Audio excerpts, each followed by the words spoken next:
آقا علیہ الصلوۃ والسلام اعتکاف بہت اچھی بات ہے، یہ بہت اچھی بات ہے۔ اعتکاف میں ہوتا کیا ہے کہ انسان دنیا سے کٹ کے،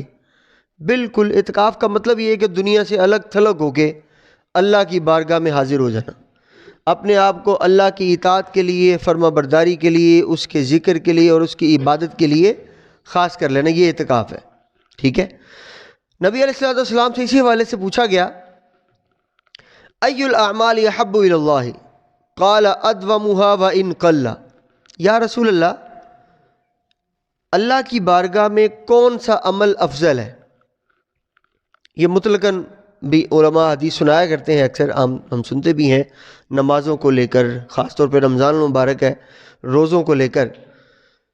تو سرکار دو عالم صلی اللہ علیہ وسلم فرماتے ہیں کہ یاد رکھ لیں، سب سے افضل عمل وہ ہے جو دائمی ہو، ہمیشہ کے لیے ہو۔ مثلا ایک شخص اگر ایک رات کو 100 نوافل پڑھ لیتا ہے اور اس کے بعد پورا سال نوافل پڑھتا ہی نہیں ہے، ایک شخص ایک رات میں 100 نوافل اس نے پڑھ ڈالے اور اس کے بعد پورا سال اس نے نوافل پڑھے ہی نہیں، اور دوسری طرف ایک شخص وہ ہے جو روزانہ 2 نفل پڑھتا ہے اور بس ختم کر دیتا بات۔ اب چونکہ اس کا عمل یہ کیا ہے، دائمی ہے، ہمیشہ کے لیے ہے،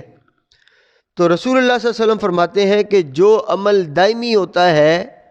اللہ کی بارگاہ میں وہی عمل افضل ہے۔ اس حدیث کو ذکر کرنے کا مقصد یہ ہے، پہلی بات تو رمضان ہے، رمضان شریف میں مسجدیں بھری ہوئی ہیں نا، عام طور پہ ہمیں کبھی اس طرح نظر نہیں آتی، آپ سب کو پتہ نہیں آتی نظر، نہ فجر میں، نہ ظہر میں، نہ عصر میں، نہ مغرب میں، نہ عشاء میں۔ رمضان المبارک میں لوگ کافی حد تک، چلے سارے گناہ تو نہیں چھوڑتے ہیں، پھر بھی رمضان کا ایک حیا ہوتا ہے، ایک احترام ہوتا ہے، جھوٹ بولنا چھوڑ دیتے ہیں، لڑائی جھگڑا کرنا چھوڑ دیتے ہیں، اور کافی حد تک خدا خوفی آ جاتی ہے۔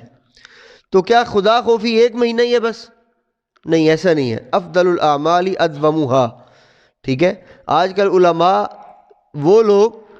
جو صرف رمضان میں مسجدوں میں آتے ہیں، وہ لوگ جو صرف رمضان میں اللہ کی عبادت کرتے ہیں، قرآن پڑھتے ہیں اور باقی سارا سال ان کو چھوڑ دیا کرتے ہیں، بڑی ایک عام اصطلاح ہمارے علماء کی